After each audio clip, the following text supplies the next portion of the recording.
Ayan mga kababayan, mga kaboses, mainit nausapin na naman mga kaboses. Ito nga hong impeachment complaints laban kay VP Sara Duterte. Kung saan mga kaboses, pansin ngayon ng publiko, nakatuon sa naging tugon ng kanyang ama, mga kaboses, na si dating Pangulong Rodrigo Duterte, na magboboluntaryo na maglingkod bilang kanyang abogado ni VP Sara. Nako po mga kaboses, parang baka nanginginig na ngayon ang quad ko. Tatlong impeachment complaints mga kaboses ang isinampa laban kay Vice President Sara Duterte. Kabilang na ang mga inihaing reklamo ng mga Catholic priest, religious groups at ilan mga abogado. Ngunit naninindigan si Vice President Sara Duterte na wala siyang nilabag na batas at inaasahan na ang House of Representatives ay maglalabas ng articles of impeachment. Sa kanila Noche Buena, ayon kay Vice President Sara, inalok raw siya ng dating Pangulo ng suportang pinansyal, ngunit kanyang tinanggihan, mga kaboses. Dahil nga raw dito, nagdesisyon na lang si former President Duterte na maging legal counsel ng kanyang anak, mga kaboses. Sabi ni VP Sara na since hindi daw tatanggapin yung hindi daw niya tinanggap yung pera, mag-lawyer na lang daw si Presidente Digong para sa kanya. Para na si Presidente Digong ang magdedepensa sa kanya, mga kaboses, doon sa hearing. Pakinggan natin muna, mga kaboses, ito balita na ito, mga kaboses. Voluntaryong tatayo bilang abogado ni Vice President Sara Duterte sa mga kinakaharap niyang impeachment complaints ang ama niya, si former President Rodrigo Duterte. Ayon sa Vice Presidente, naghanda na ang dating Pangulo ng mga dokumento para sa IDP upang maging collaborating council. Iginiit pa ni VP Duterte na wala silang nilabag na batas at haharapin nila ang mga kaso kahit patila nawawala na ang rule of law. Ayun, mga kaboses. Kinakailangan talagang harapin ni VP Sara yan para magkaalaman na ang lahat. Ano po, mga kaboses? At bukang napakatibay napakasigla at napakatapang ng ganyang abogado, mga kaboses. Pwede ba yun? Naama yung magiging magrepresentar, mga kaboses, ng anak na may kaso, mga kaboses. Pwede pala yun. Ano po? Ito yung nakaka-excite, mga kaboses. Sa darating na pagtalakay nitong impeachment laban kay VP Sara. Napaka-enjoy nito sa tingin ko, mga kaboses. At sa tingin ko rin, napaka talagang aabangan ito ng taong bayan, mga kaboses. Pero tanong ng bayan, paano ito makakaapekto sa proseso ng impeachment? May posibilidad nga bang maapektuhan ang transparency at pananaw ng publiko sa kaso dahil sa relasyon ng mag-ama, mga kaboses? Pangalawa, makatarungan nga ba ito? Walang batas, mga kaboses, na nagbabawal sa dating Pangulo na maging abogado ng kanyang anak.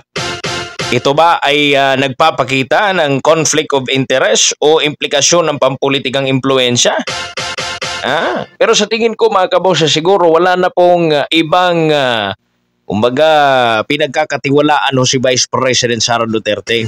Kasi sa tingin niya baka halos na ng mga tao o baka traidorin pa siya ng kukunin niyang abogado. Baka mabayaran sa kabila kasi napakarami ng pera po. Ano po, mga kaboses? So mas pinili na niya para komportable siya sa kanyang abogado na tiyak hindi talaga siya tatablahin, mga kaboses. hindi siya rin kasi ama niya yan eh. Ano po? Sa bagay, wala namang batas na nagbabawal. Why not? Samantala sa gitna ng kontrobersya na mahagi ang mag-amang Duterte na mga regalo sa libu-libong residente sa Bangkal, Davao City na bahagi ng kanilang taunang pahalipay sa Pasko. Isang positibong hakbang ito sa panahon ng Pasko mga kaboses, ngunit sapat ba ito upang matabunan ang kontrobersiyang kinakaharap ng pamilya? Well, anyway, kailangan pa rin kahit na may kinakaharap na mga kontrobersya itong pamilyang Duterte, kinakailangan pa rin talaga mga kaboses na ito bang mag-celebrate ng Christmas at ipagpatuloy kung ano yung kanilang mga nasimulan mga kaboses. Kasi dati pa yan dinarayo talaga yung bahay ng mga Duterte.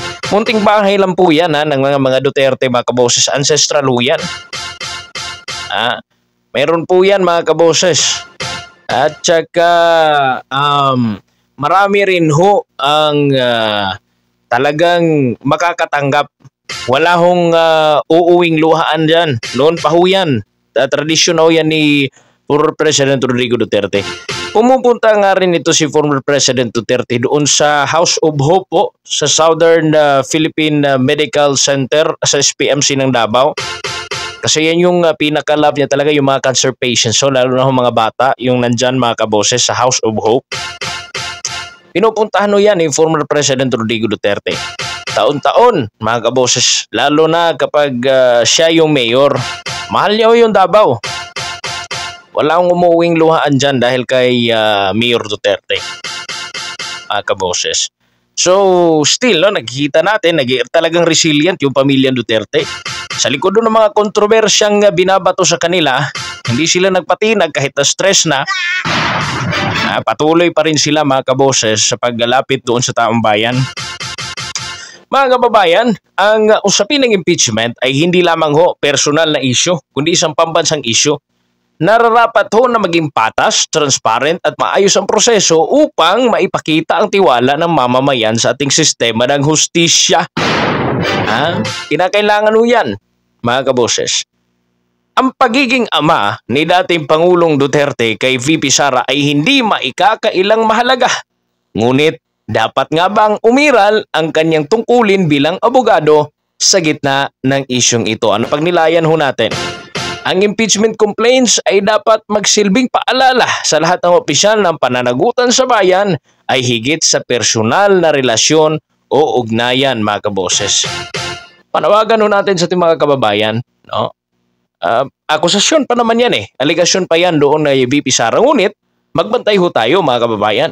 Hindi lamang ito usapin ng pamilyang Duterte, kundi usapin ng tiwala sa ating pamahalaan at sistema ng hustisya. Tungkulin natin lahat na tiyakin na ang proseso ay patas at ang interes ng bayan ang higit na mauna mga kaboses.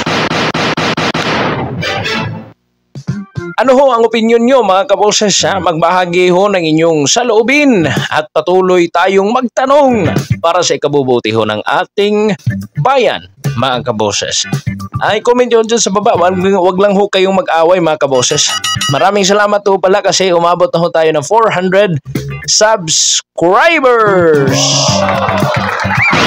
Maraming salamat po sa ating mga subscribers. Soon po, pag umabot tayo ng 1,000 subscriber, mamimigay tayo ng mga pa-Gcash sa atin pong mga kababayan. Pinag-iipunan ko pa